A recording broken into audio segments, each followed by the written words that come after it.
Good day, BSc English students. Today we will have another lesson to discuss the origin of humankind. Again, please have your handouts with you during the discussion so you can follow me.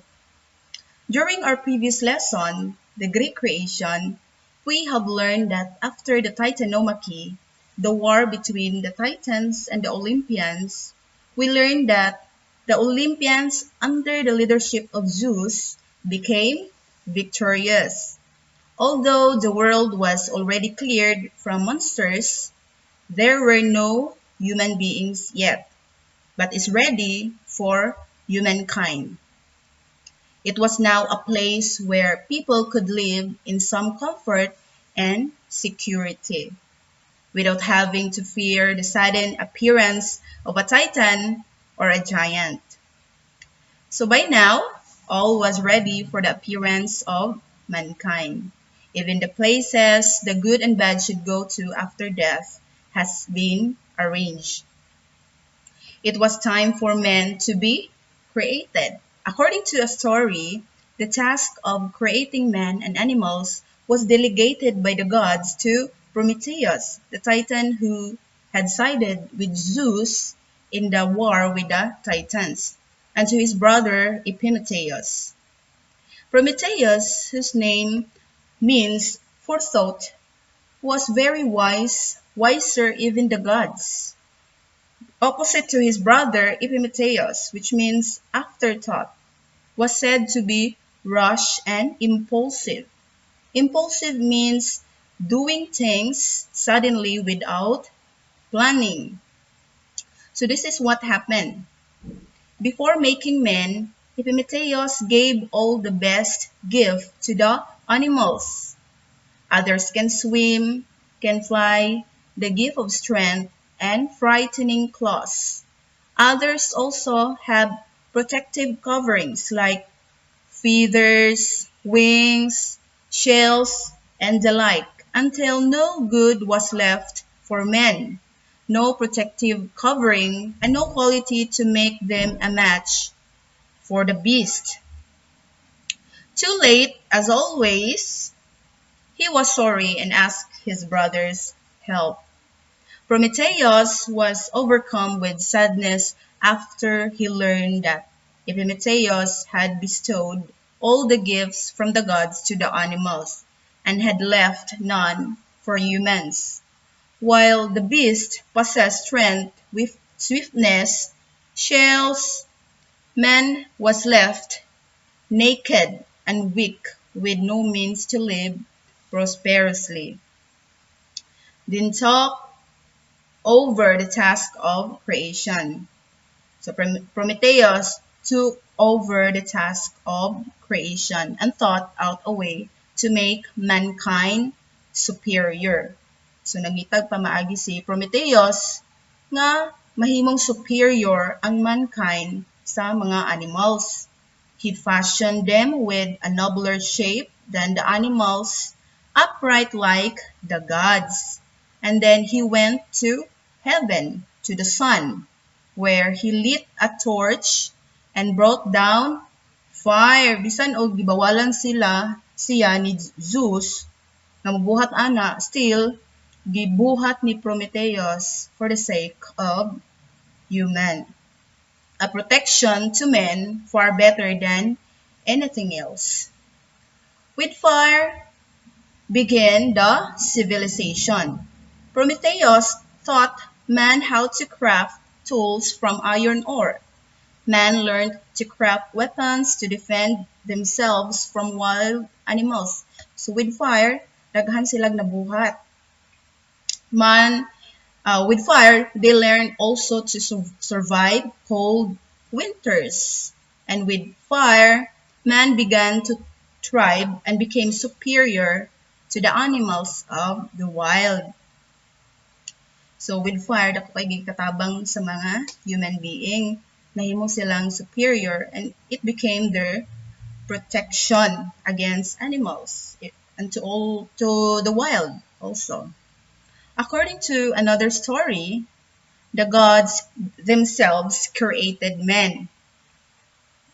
They made First, a golden race. This, although mortal, lived like gods without sorrow of heart, far from toil and pain. The cornland of itself bore fruit abundantly. They were rich also in flocks and beloved of the gods. Where the grave covered them, they became pure spirits, beneficent, the guardians of mankind. So, nahitabo sa another story, ang mga gods themselves created men. Then, nahimo siyang from excellent to good to worse. So the creation of the gods is from excellent to good and to worse. From mga nindot hangtod nga na bati-bati na hangtod kinabatian na gyud. The second race of silver was very inferior to the first. They had so little intelligence that they could not keep from injuring each other. So lahi ra sa golden race. So they had so little intelligence that they could not keep from injuring each other. They too passed away, but unlike the gold race, their spirits did not live on after them. So the next race was of brass. They were terrible men, immensely strong and such lovers of war and violence, that they were completely destroyed by their own hands. So ning anam-anam nagka mga bati na. This, however, was all to the good, for they were followed by a splendid race of god-like heroes who fought glorious wars and went on great adventures which men have talked and sung of through all the ages since. They departed finally to the Isles of the Blessed, where they live in perfect bliss forever. The fifth race is that which is now upon the earth, the iron race. So they lived in evil times, and their nature too was much of evil, so that they never have rest from toil and sorrow. So ning bati na gyud kaayo. As the generation pass, they grow worse. Sons are always inferior to their fathers. A time will come when they have grown so wicked that they will worship power. Might will be right to them, and reverence for the good will cease to be. These two stories of the creation, the story of the five ages and the story of Prometheus and Epimetheus, different as they are, agree in one point. For a long time, certainly throughout the Golden Age, only men were upon the earth. So there were no women. So according to one source, Zeus warned Prometheus to create only males because Zeus' jealous wife, Hera, would not tolerate more females in the world. Okay, Hera is a jealous wife. So, mo na naka-decide si Zeus na mga laki lang unta ang i-create ni Prometheus. So Zeus created this later. So tungod sa gibuhat po ni Prometheus, gipunish kay gusto niya nga ipunish si Prometheus, nakahuna-huna siya nga mag-create na lang og babae. So in his anger at Prometheus for caring so much for men, Prometheus had not only stolen fire for men, he had also arranged that they should get the best part of any animal sacrificed and the gods the worst. So usa sad sa mga nabuhat nga sayop ni Prometheus is iyahang gipalabi ang mga tao kaysa mga gods. So gihatag niya ang maayong karne sa mga tao, and then ang mga bati, mga bukog dito gihatag sa mga gods gipa offer. So Prometheus learned to deceive Zeus because of his love to humans. But the father of men and of gods was not one to put up with this sort of treatment. So dili mo angay si Zeus og ngani nga treatment. He swore to be revenge of mankind on mankind first and then on mankind's friend. So iyang panisyan ang mga tao una, so then ang ikaduha is si Prometheus. Zeus commanded Hephaestus, the blacksmith for the gods, to craft a creature so beautiful that it would plague the hearts of men. So gisugo ni Zeus si Prometheus na magbuhat og usa ka babae. From a lump of clay, Hephaestus created the form of a woman. This woman was bestowed with gifts like a pleasing voice and unmatched beauty by the gods. So, ang gihimo ni Hephaestus is pirtig yung gwapaha nga babae nga bisan kinsang mga lalaki madani. Then because of what they gave her, they called her Pandora, which means the gift of all. When this beautiful disaster had been made, Zeus brought her out, and wonder took hold of gods and men when they beheld her, because she is too beautiful. So, bisan mga gods na attracts ni Pandora. From her, the first woman, comes the race of women, who are an evil to men with a nature to do evil. So, do you agree with that? Another story about Pandora is that the source of all misfortune was not her wicked nature, but only her curiosity. The gods presented her with a box into which each had put something harmful and forbade her even to open it. So, gitagan siya box sa mga gods or ni Zeus, then gibawalan siya nga mo-open ato. Then they sent her to Prometheus. So, ilahang pada si Pandora ni Epimetheus nga Epimetheus, if you recall her description or his character, so si Epimetheus is kadtong igsuon ni Prometheus nga mubuhat una usa makahuna-huna sayang sayo. So Epimetheus took Pandora gladly, although Prometheus had warned him not to accept anything from Zeus. Bisan og warningan na siya ni Prometheus nga ayaw ka dawat o bisan unsa gikan ni Zeus, pero tungod kay gwapa man kay si Pandora, iyahang giyong gidawat. At first, Pandora abide by this rule. So, pag una, sunod-sunod pa si Pandora sa pagbawal nga mo-open atong box. However, her curiosity was soon overwhelmed. One day, she lifted the lid and out flew plugs innumerable sorrow and mischief for mankind. So, pag-open ni Pandora, nanggawas ang tanang mga plugs na dito ang kaguol, mischief for mankind. In terror, Pandora clapped the lid down. So, gisaradaan ni Pandora ang kanang tabon sa box tungod sa iyang kahadlok. But too late, wahina. One good thing, however, was there is hope. So, ang naibili na lang sa box is a hope. So, mao to, tungod kay na naapamanday si hope. So, iyahang gipagawas. And it was the only good the casket had held among the many evils.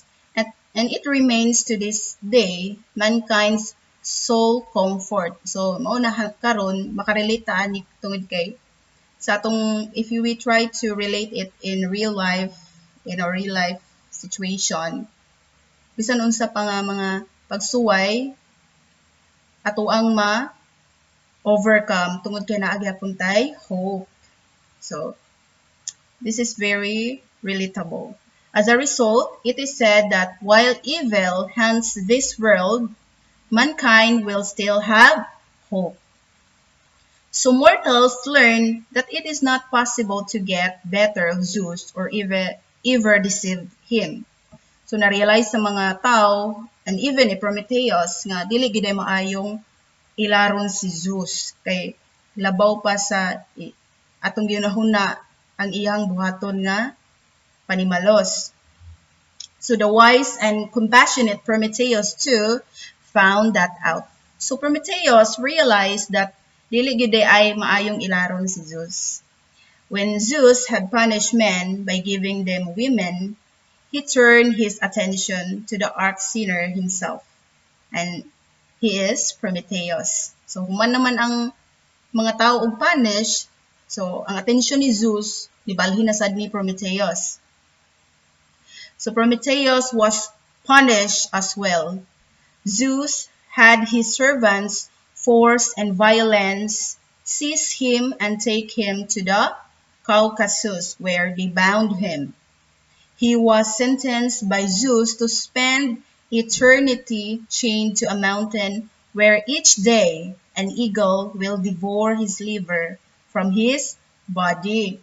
So because Prometheus was immortal, each night his liver regrow and his wound healed. So mauna nga, kada adlaw ang suffering ni Prometheus kay inig maayo ang iyang samad kanon na sad sa eagle. Then maayo na sad, then kanon na sad. So grabe ang suffering ni Prometheus. The reason for inflicting this torture was not only to punish Prometheus. So gibuhat to ni Zeus nga ngani nga punishment not only because of what Prometheus did for human, but also to force him to disclose a secret very important to Zeus. So usa sad sa mga rason nga nung gipanisya ni Zeus si Prometheus tungod kay naa siya'y sekreto nga wala niya gisulti ni Zeus. Zeus learned that someday a son will dethrone him and drive the gods out from heaven. So, but only Prometheus knew who would be the mother of this son. So, only Prometheus tungod kay wise siya, bisan sa mga gods, mas wise pa siya kaysa mga gods, siya nakahibaw kung kinsa ang mahimong inahan anang nga bata nga mo-dethrone ni Zeus. As he lay bound upon the rock in agony, Zeus sent his messenger Hermes to bid him disclose the secret. So Hermes, if you try to recall, is the messenger of Zeus. So sugo ni Zeus si Hermes nga ipa-disclose ang secret para makabuhi na si Prometheus.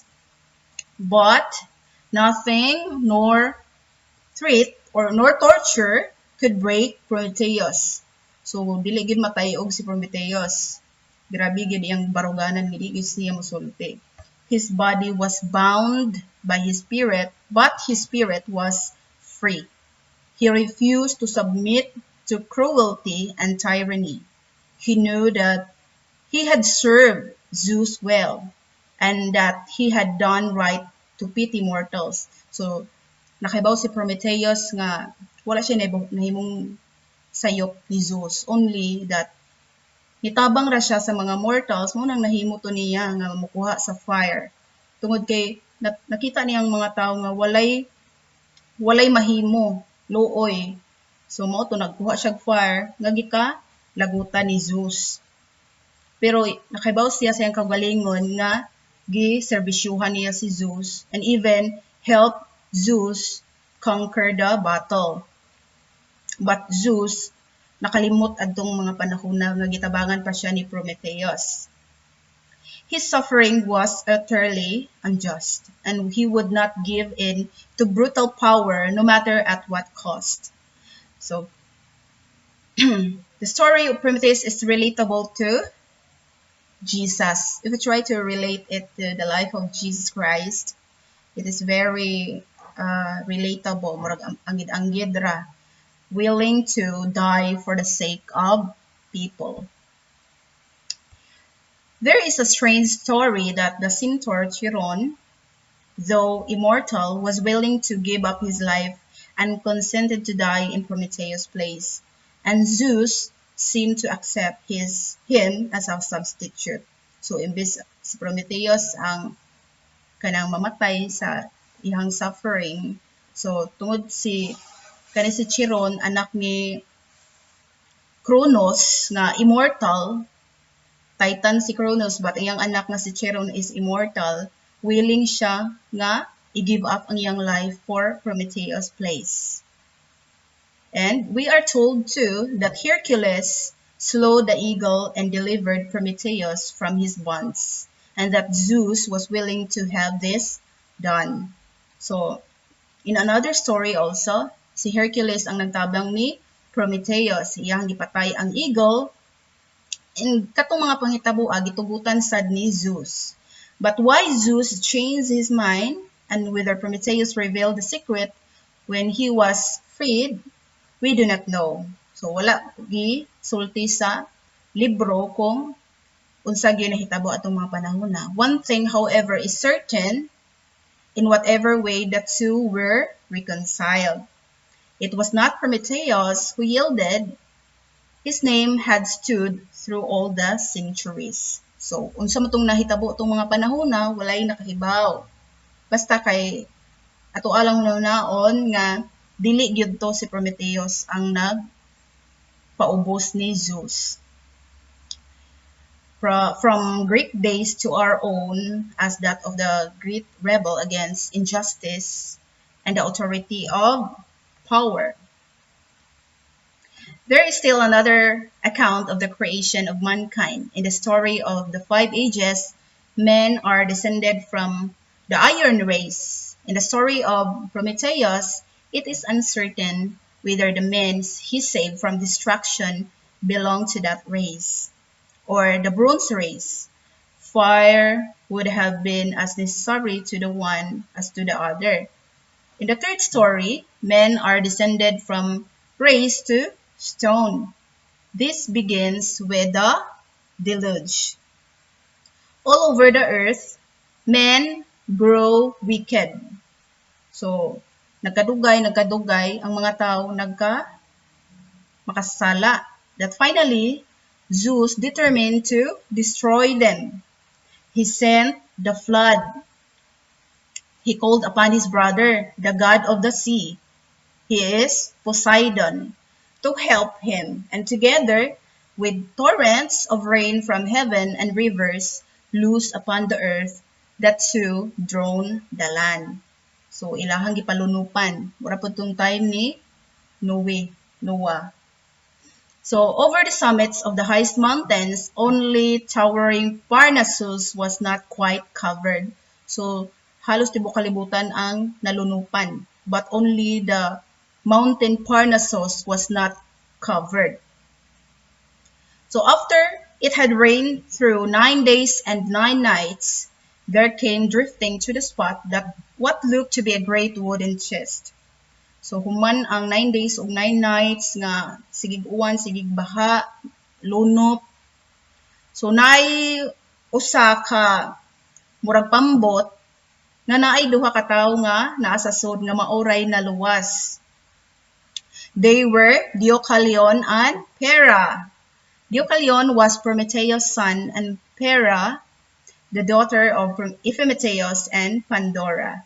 So, sa tanang tao sa tibuok kalibutan, only the two are saved. The wisest person in all the universe, Prometheus, had been able to protect his own family. He knew the flood would come, and he had by then his son Deucalion to build the chest, store it with provisions, and embark it with his wife. So, kato si Prometheus, di ba kay makahibaw man siya sa mga mahitabo sa unahan. So, iyahan na daang warningan si Deucalion, iyang anak nga paghimo og ark or something nga imuhang masakyan kay moabot ang time nga mag-flood. So, bisan sa last time, iyaha gyapon na protektahan ang iyang anak ug ang asawa sa iyang anak. So fortunately, Zeus was not offended. Bisan og naluwas ang duha, wala na offend si Zeus because the two were pious and faithful worshipper of the gods. When the chest came to the land and they got out to see no sign of life anywhere. So pag humana sa pag naog na nila sa gikan sa gisakyan nilang bangka, so na-realize nila nga wala gyud bisan isa nga nabuhi gawas nila. Only a wild waste of waters. Zeus pitied them and drained off the flood. Tungod sa kaluoy ni Zeus nila, iyahang gipa hunong ang pagbaha, ang paglunok.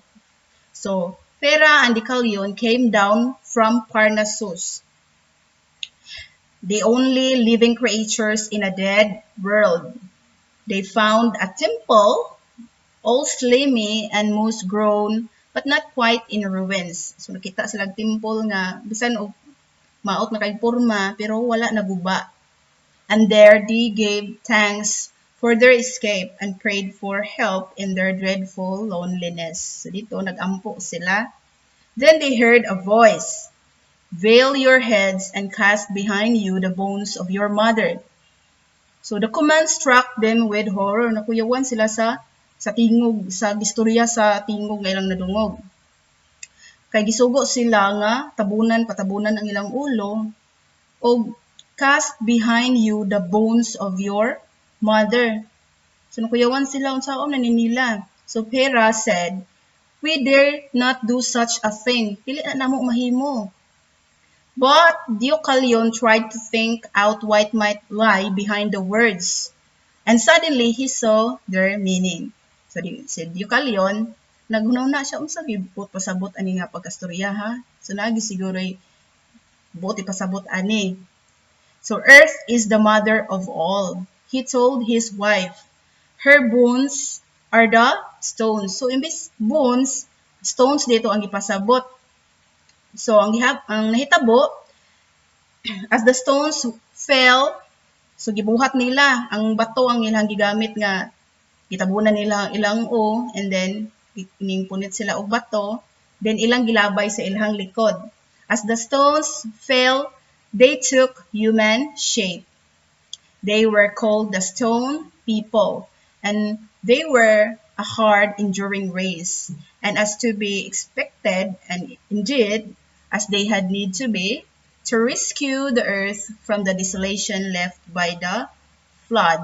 So it is also said from one source na paglabay kuno ni Deucalion sa bato nga gipunit niya, mao to ning abot ang mga lalaki. Then with Hera, paglabay po niya sa bato sa iyang likod, niabot ang mga babae.